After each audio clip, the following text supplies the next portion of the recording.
This trip to the Gambia, why did the president travel on Jata private jet? Well, I'm sure you are aware, as if you didn't need a reminder, that President Obama is the commander-in-chief of the Ghana Armed Forces. Since he became president, he has requested for a detailed report of the state. Thank you very much, and you are warmly welcome, and thank you for answering to our call at rather short notice. We all heard the sad news of what happened. I think KANTAMANTO is a household name here in Ghana. There's no person in Ghana who hasn't heard about KANTAMANTO market. So it's a very important. Today we're going to talk about two things in which I think we need to talk much about it. And we all view this from this perspective of view. Our president, His Excellency John Dramani Mahama, has made a statement which is a very good statement, and he said a lot of things about this, about our KANTAMANTO market, which get banned 2 days before he was inaugurated. He was sworn in as a president in Ghana. He has finally said something about it, and this is what he said. And so we need to look at several things. One, how to prevent it from happening again. Two, how to alleviate your plight. And three, how the market should be rebuilt. And so the first one is we held a meeting with the security heads today to see how we can tighten security around all the major markets in order to prevent any such occurrence. Just this morning we heard about Techiman market, to a fire in Techiman market. So it looks like it's something that is going to continue, and so we need to take quick steps. And so I've asked the security to arrange with the various security services to tighten security around major markets. In addition to that, we are asking the National Fire Service in the nights, because these fires take place in the night, and that's what gives us room for suspicion that there are people who are deliberately doing this.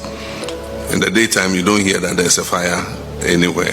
How the fire can decide that it's only in the night that it ignites and burns, I mean, it's beyond anybody's imagination.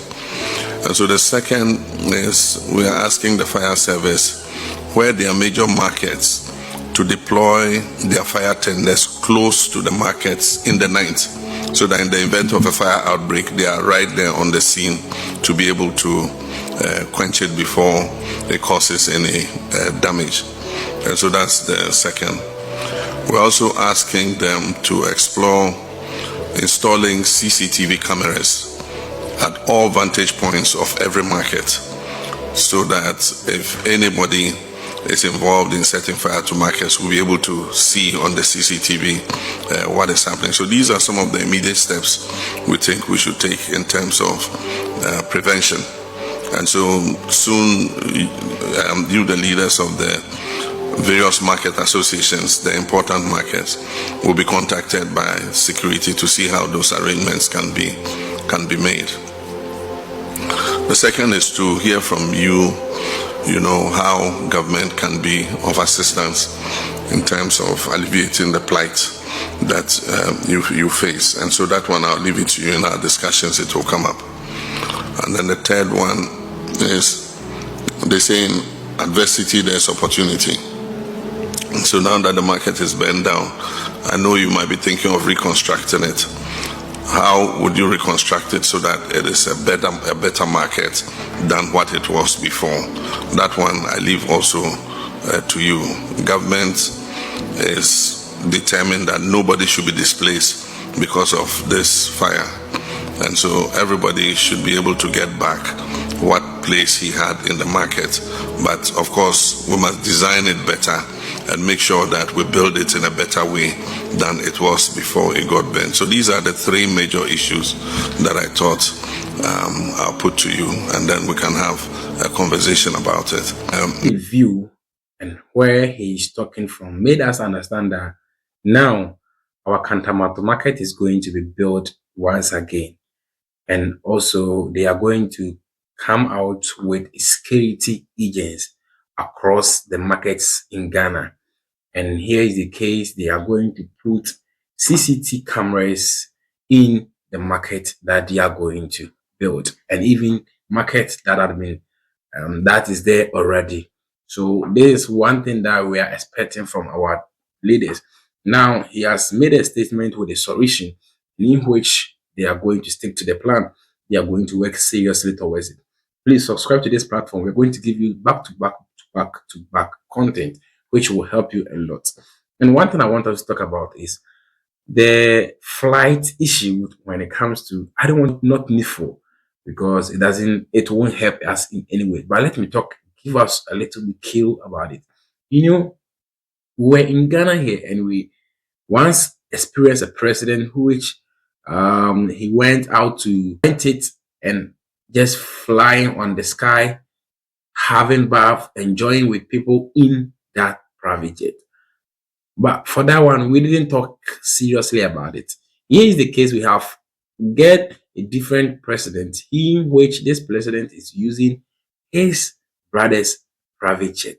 And this one, me, from my perspective of view, I don't even think we pay for fuel and this kind of stuff, because this man is using this private jet during his campaign, and because it belongs to his brother. And now, even when he's sworn as a president, he released a statement which was talking about for the armed forces to go through and see how strong our government private jet or our private jet strongly it is. And he has no problem with this. It's brother's own. How should we have an issue with this, talking about back and forth? Charlie, Ghana, we need to find a way of using our time wisely, not to talk about something which is not important. Now we are trying to think of how to build our nation, not of how someone is using his brother's private jet. That one does not concern you. And indeed, the brother does not rent it, or he doesn't give it to Ghana for rent. And even when he gave to Ghana for rent, the money still remain in the country. It's better for you to go and borrow or to go and rent some from a different country, which that one doesn't need for. But here is the case: the brother gave it to his brother for just to support his mission. He's going for visiting. He's going to Thanksgiving. Do you want him to take a car? Like, what are we talking about? Let's talk of how we can build our nation, how we can make our nation great and strong, how we can support our leaders to build a good nation for us. Indeed, that's one thing we are all seeking for. Please, let's stop talking about things that is not needful and talk about something which will help our nation to make it great and what strong. My name still remain Minianum or Kwajusak. So stay with me to the next video. Peace. I'm out. Bye bye.